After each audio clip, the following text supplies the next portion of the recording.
On October 8, 2009, Bobby and Sherilyn Jameson, along with their 6-year-old daughter Madison, vanished without a trace from the isolated hills of Red Oak, Oklahoma. Bobby, 44, and Sherilyn, 40, were ordinary parents raising their daughter in Eufaula, Oklahoma. Bobby managed rental properties while Sherilyn stayed home with Madison. Neighbors described them as friendly but private, a typical American family living a quiet life in a rural community. The day they disappeared began like any other. Security footage from their home showed Bobby and Sherilyn making multiple trips between their house and their pickup truck, loading it with belongings. According to investigators, they packed clothing, their dog, and approximately $32,000 in cash. Nothing about their behavior suggested fear or urgency. They appeared calm, methodical, as if preparing for a planned trip. When the family didn't return, concerned relatives reported them missing. 8 days later, on October 16th, a hunter stumbled upon the Jamisons' abandoned truck on a remote dirt road in Latimer County. What investigators discovered inside sent chills through the community. The family's pickup was locked. Their protective dog was inside, barely alive from starvation and dehydration. Their wallets, IDs, phones, and the $32,000 in cash remained untouched in the vehicle. Bobby's hat lay on the ground outside. A GPS had been tossed aside nearby. Most haunting of all, police found a Polaroid photo of Madison, looking sad, tucked safely in the truck. The scene defied explanation. The family's phones contained bizarre photos taken just before they vanished. The final images on Sherilyn's cell phone showed Bobby looking vacant, almost trance-like, staring into nothing. Sheriff Israel Beauchamp told reporters, "It's as if they just vanished." The investigation revealed contradictory clues. Surveillance cameras monitoring the area showed no one approaching or leaving the truck after it was parked. Search dogs followed scents for a short distance before losing them completely. Helicopter thermal imaging detected nothing in the surrounding woods. Friends revealed that Bobby and Sherilyn had become increasingly paranoid before their disappearance, claiming their home was haunted by spirits. They'd reportedly told a pastor that they were reading the Bible to combat demons. Others suspected foul play, pointing to conflicts the family had with neighbors or possible connections to local criminal elements. The large sum of cash raised questions about potential drug involvement, though no evidence supporting this was ever found. A darker theory emerged when investigators learned that Sherilyn's first marriage had ended after her husband was charged with attempting to hire someone to kill her. Could past threats have caught up with the family? The mystery deepened when investigators discovered an 11-page letter written by Sherilyn in the truck, filled with ramblings and expressions of hatred toward Bobby.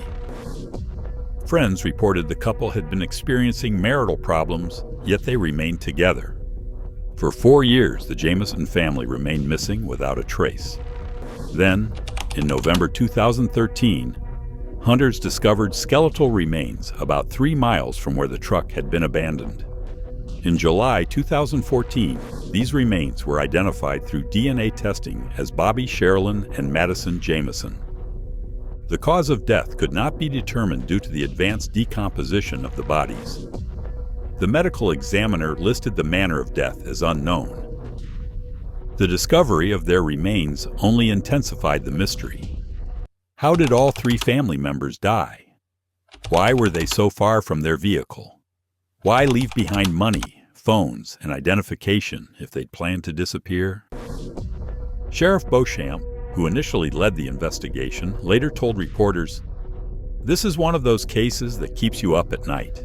I've gone over every scenario, every possibility in my head, and none of them give us all the answers."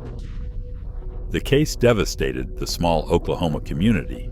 Madison School held memorial services. Neighbors placed flowers at the Jameson home. Today, over a decade later, Bobby, Sherilyn, and Madison Jameson, remain one of Oklahoma's most perplexing unsolved mysteries.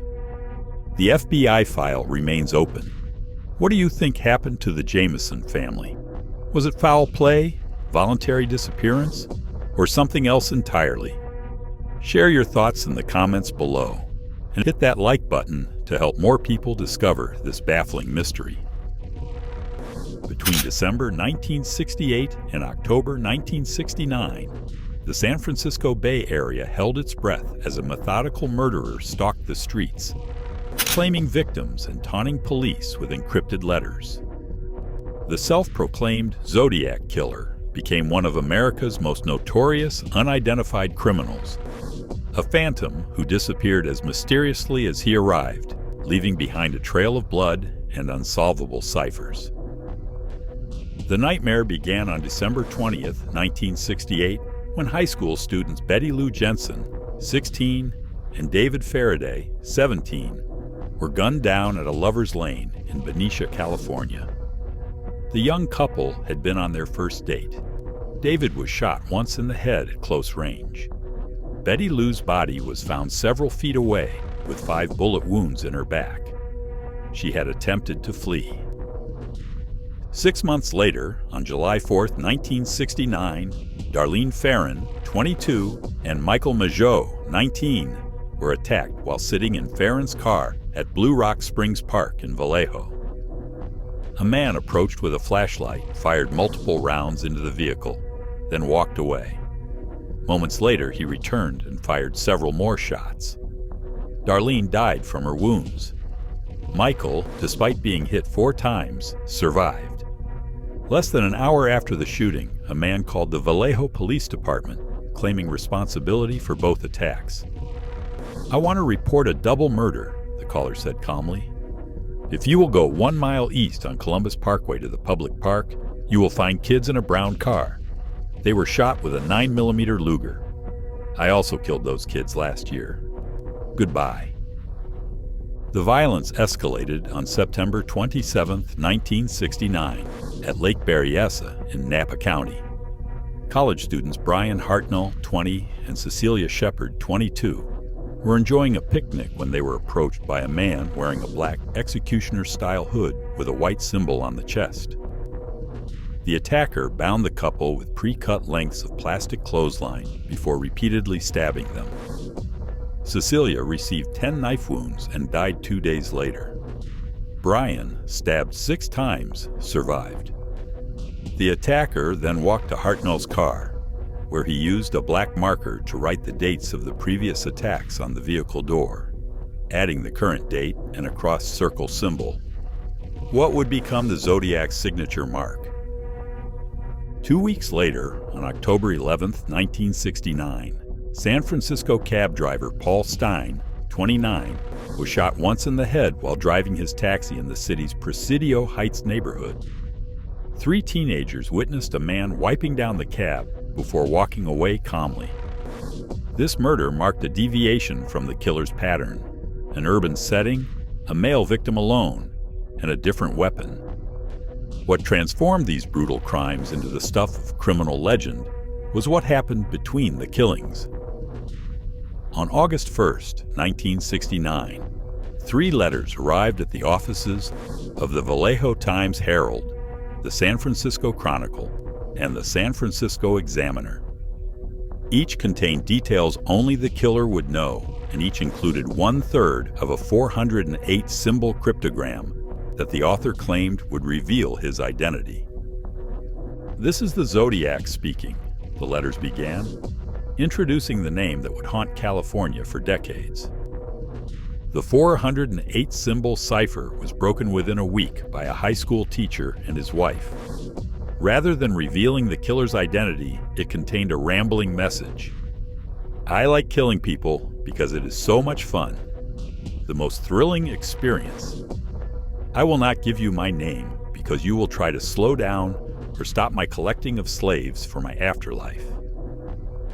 On November 8, 1969, the Zodiac mailed his most infamous cipher, a 340-character cryptogram that defied solution for over 50 years. The letter came with a chilling message. I have been watching your police for about 2 weeks now. The police shall never catch me, because I have been too clever for them.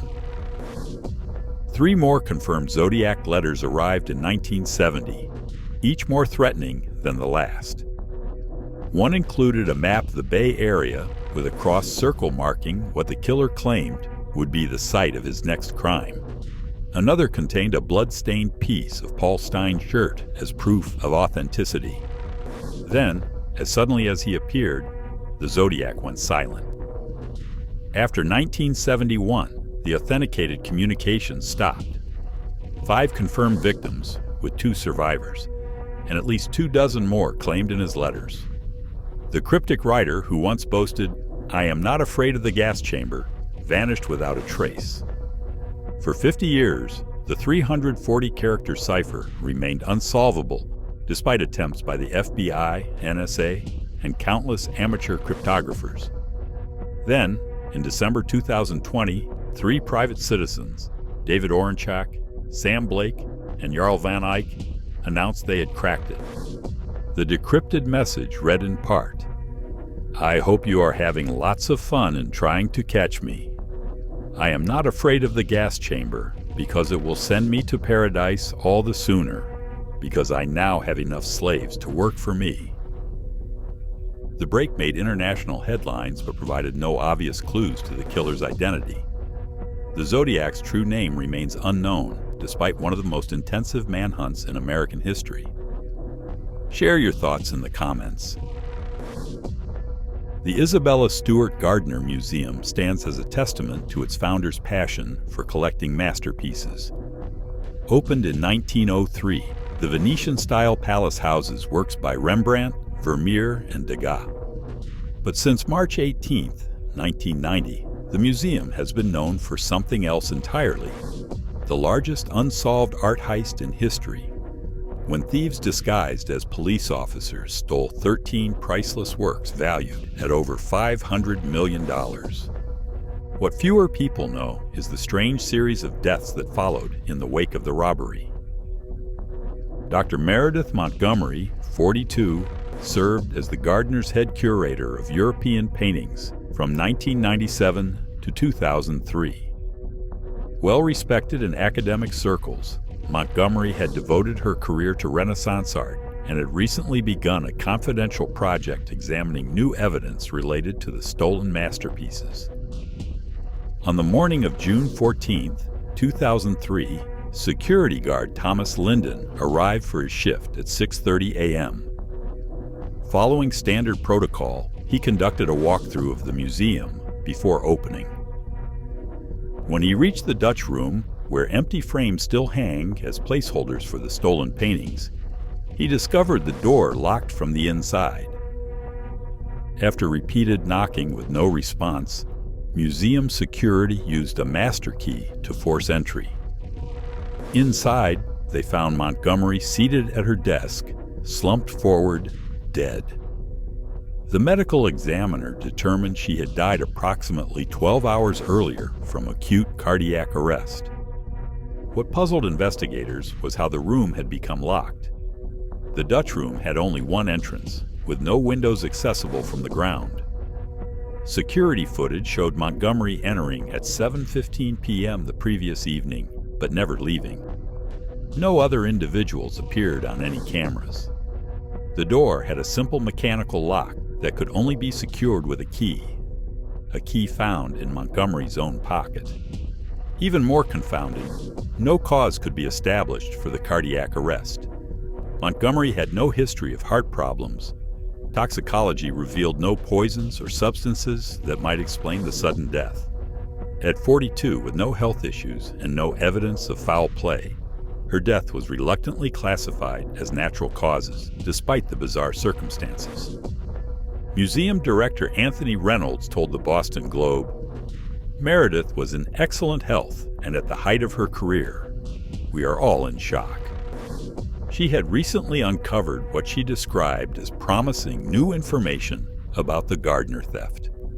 We may never know what she discovered. The case might have remained a curious footnote in the museum's troubled history had it not been for what happened exactly 1 year later. Dr. Julian Hargrove, 38, joined the Gardner Museum in early 2004, specifically to continue Montgomery's work on provenance research related to the stolen artworks. A Yale-educated art historian with a specialty in art crimes, Hargrove had previously consulted with the FBI's art crime team. On June 14, 2004, 1 year to the day after Montgomery's death, cleaning staff arrived to find the tapestry room locked from the inside. This room, located on an entirely different floor from the Dutch room, also had a single access point. After security breached the door, they discovered Hargrove dead at the base of a display case. As with Montgomery, Hargrove's death was attributed to sudden cardiac arrest. Again, no underlying health conditions were found. No toxins were detected. The door was locked from the inside, with the key in Hargrove's pocket. And once more, security footage showed him entering, but never leaving. The coincidences were impossible to ignore. Two healthy curators, both researching the stolen artwork, both found dead in locked rooms on the same date, 1 year apart, both from unexplained cardiac arrest. FBI agent Sarah Mitchell, who worked on both cases, later commented off the record, "We don't believe in coincidences of this magnitude. These were not natural deaths. They were meticulously planned murders designed to look like something else, though we still can't explain how they were carried out." As news of the death spread through the art world, theories multiplied, and her collection of medieval religious items as evidence of dark forces at work. Museum employees reported strange occurrences in the weeks before each death. Cold spots in the galleries, objects moving, and security cameras malfunctioning. The empty frames of the stolen paintings, left hanging as a reminder of the theft, took on an ominous quality in these narratives. Law enforcement dismissed these supernatural theories. FBI forensic analysts proposed that both deaths were caused by an undetectable toxin that mimics cardiac arrest and metabolizes completely within hours, leaving no trace. The locked room scenarios, they suggested, could be achieved through manipulation of the locking mechanisms by someone with intimate knowledge of the museum's security systems. These murders were committed by someone who wanted us to chase ghosts instead of evidence, said Detective Michael Callahan of the Boston Police Department. The timing, the identical circumstances, it's all meant to distract us from something much more tangible. In 2008, the case took another turn when a former security consultant for the museum, Richard Abrams, died in a single-car accident days before he was scheduled to be interviewed by federal investigators about the curator deaths. His personal effects included notes about the museum's ventilation system and references to undetectable methods of room access. The investigation remains open but inactive. No charges have been filed.